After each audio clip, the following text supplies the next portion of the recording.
Lebih baik Smadin. Fisika.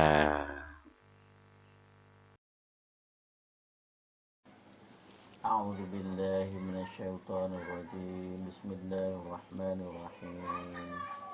ثم ليقضوا تفثهم وليوفوا نذورهم وليطوفوا بالبيت العتيق. Al-Quran Surat Al-Hajj Surat 22 ayat 29. Allah berfirman yang artinya, kemudian hendaklah mereka menghilangkan kotoran-kotoran yang ada pada badan-badan mereka. Hendaklah mereka menyempurnakan nazar-nazar mereka.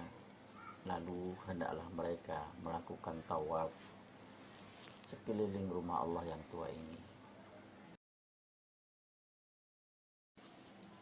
Assalamualaikum warahmatullahi wabarakatuh. Berjumpa kembali kita pada bab selanjutnya, yaitu gerak melingkar.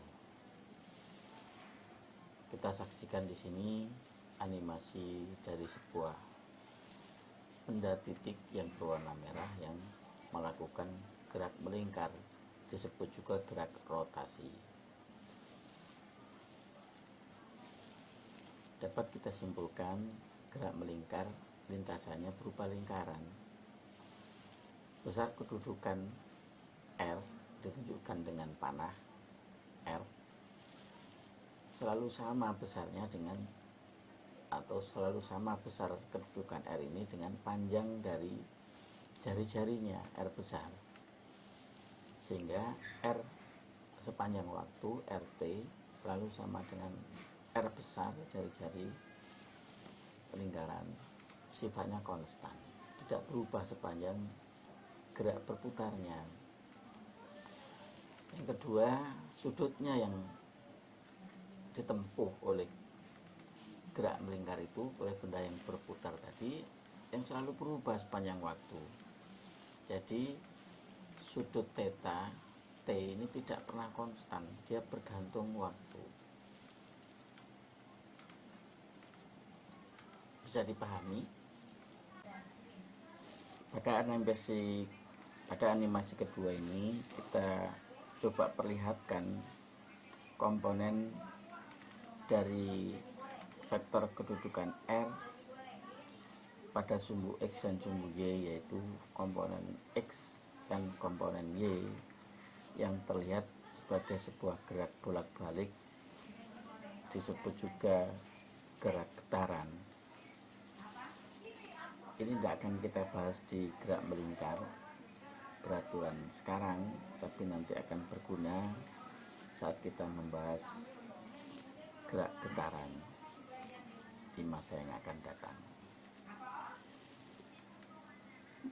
Jadi kita juga meninggalkan cara pandang diagram Kartesius di dalam gerak melingkar ini.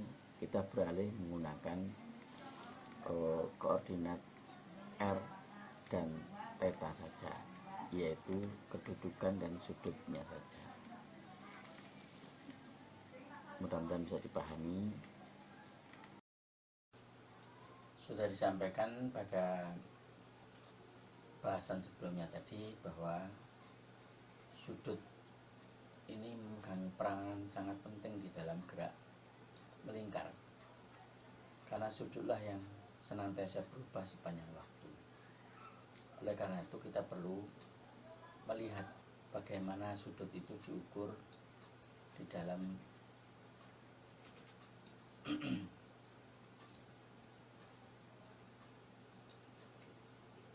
kehidupan kita sehari-hari. Ya, yang pertama, ada sudut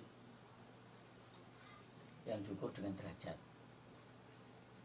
Satu busur lingkaran penuh dibagi menjadi 360 bagian. Setiap satu bagiannya disebut 1 derajat. Maka di sana kita bisa melihat 1 derajat, 2 derajat, 3 derajat, dan seterusnya sampai 360 derajat. Satu lingkaran penuh. Mengukur sudut dengan derajat ini tidak kita pakai di dalam gerak melingkar. Kenapa? Karena kita kita nanti akan mengalami banyak kesulitan kalau menggunakan satuan ini. Kita membutuhkan satuan yang lain, yaitu sudut radian. Sudut radian yaitu sebarang panjang busur lingkaran. Kita punya busur lingkaran, busur lingkaran yang disebut S dibagi dengan panjangnya jari-jari, maka itulah sudut radian. Bisa kita lihat di dalam gambar di bawah berikut ini, ya, S panjang busur, L jari-jari, maka sudut radian adalah perbandingan rasio dari panjang busur dengan jari-jari tersebut. Oleh karena itu, satu radian itu seberapa, sudut seberapa lebar, kita bisa lihat di dalam gambar di bawah, di kanan, di bawah dan di sebelah kanan ini. Ketika S yaitu panjang busur sama dengan jari-jari, maka itulah satu radian. Maka selanjutnya 2 radian, 3 radian, dan seterusnya. Untuk satu lingkaran penuh, berarti S adalah panjang keliling lingkaran. Kita kenal rumusnya 2πr. Maka sudut sebesar itu, yaitu satu lingkaran penuh 360 derajat yang kita kenal sehari-hari, adalah sudut sebesar 2π radian. Dengan catatan, pi ini angka yang merupakan konstanta dari lingkaran. Kadang-kadang kita ambil nilainya 3,14, kadang-kadang kita ambil nilainya 22/7. Berikutnya, sudut yang digunakan dengan banyaknya putaran. Banyaknya putaran misalkan kita sebut dengan N, number dalam bahasa Inggris, artinya jumlah atau banyaknya, itu bisa dikatakan sebagai sebuah sudut. Jadi theta dinyatakan sebagai N putaran, NP.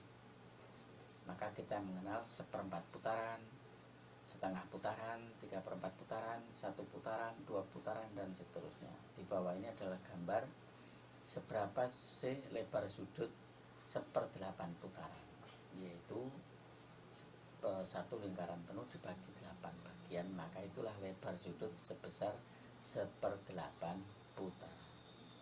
Nah, 2 pengukuran sudut ini yang akan kita selalu gunakan di dalam gerak melingkar, sudut radian dan sudut putaran.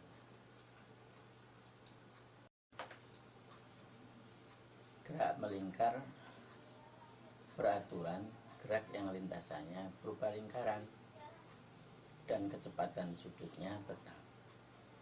Kecepatan sudut itu apa? Kecepatan sudut adalah seberapa besar sudut itu berubah per satu satuan waktu. Untuk matematikanya seperti ini, ya, dilambangkan dengan huruf omega, sudut dengan huruf theta. Menyerupai dengan gerak lurus, jarak dibagi waktu adalah kecepatan. Begitu juga dalam gerak melingkar, yaitu jarak sudut yang ditempuh dibagi selang waktu adalah kecepatan. Percepatan demikian juga, yaitu seberapa besar kecepatannya berubah dibagi 1 satuan waktu. Jadi percepatan adalah perubahan kecepatan dibagi waktu. Pada gerak melingkar beraturan, omega kecepatannya konstan tetap, maka omega 0 sama dengan theta dibagi t. Jadi jarak sudut setiap waktu dapat dicari dengan mengalihkan omega 0 dengan t. Karena omega ini tetap, maka selisih omeganya atau perubahan kecepatannya tidak ada, 0. Artinya alfanya 0. Bisa kita bandingkan dengan gerak lurus pada tabel di bawah ini, ya, S B0 kali T,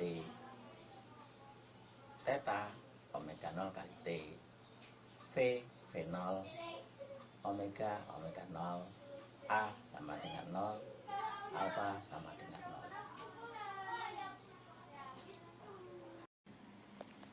GMBB, gerak melingkar berubah beraturan.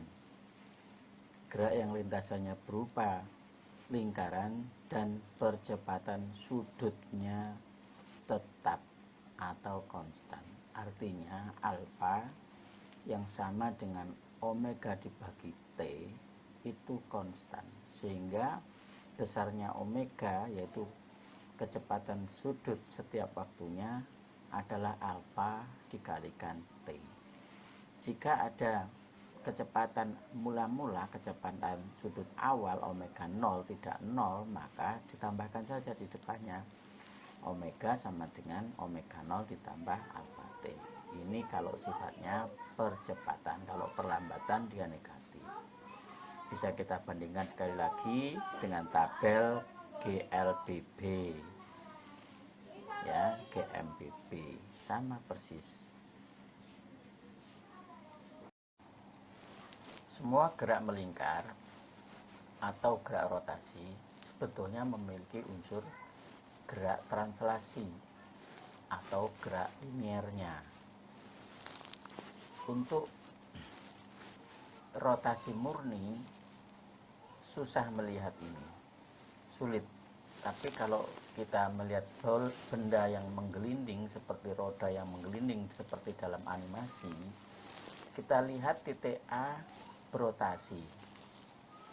Selama titik A berotasi, jejak atau bekas roda pada lantai membentuk garis panjang lurus yang sama dengan panjang busur yang dilalui oleh A, dan ternyata juga sama dengan jarak yang ditempuh oleh pusat roda secara linier, secara translasi. Jadi pusat roda ini bergerak maju dengan kecepatan linier atau kecepatan yang kita kenal itu kecepatan gerak lurus, ya, gerak translasi. Nah, sehingga ada hubungan antara jarak yang ditempuh S dengan besarnya sudut yang ditempuh oleh A, yaitu ternyata hasil kali dengan jari-jarinya R. S sama dengan theta dikali R. Hal ini berlaku juga untuk kecepatan. Kecepatan liniernya adalah omega dikalikan R. Begitu juga dengan percepatan liniernya adalah alfa dikalikan dengan jari-jari. Tapi ada sedikit masalah di sini, bahwa ternyata mengapa kecepatan benda yang bergerak linier itu terus-menerus berubah arah seperti dalam animasi yang berikutnya di bawah. Ternyata ada percepatan yang arahnya ke pusat lingkaran, disebut dengan AC dalam gambar, yaitu percepatan sentripetal. Dalam bahasa Inggris kita ada sebut dengan sentripetal dalam bahasa kita, sehingga kita sebut dengan AS. Percepatan sentripetal ini tidak sama dengan percepatan linier yang kita sebutkan tadi, yang merupakan hasil kali alfa dengan R. Percepatan sentripetal ini juga tidak dapat diturunkan dari teori-teori manapun. Ia dapat dihitung, diketahui melalui eksperimen. Nah, ada eksperimennya yang dapat menunjukkan besarnya besarnya A sentripetal ini, percepatan sentripetal ini, yang ternyata sama dengan besarnya kecepatan linear, ya, V kuadrat dibagi dengan jari-jarinya. Semoga bisa dipahami dengan baik penjelasan saya.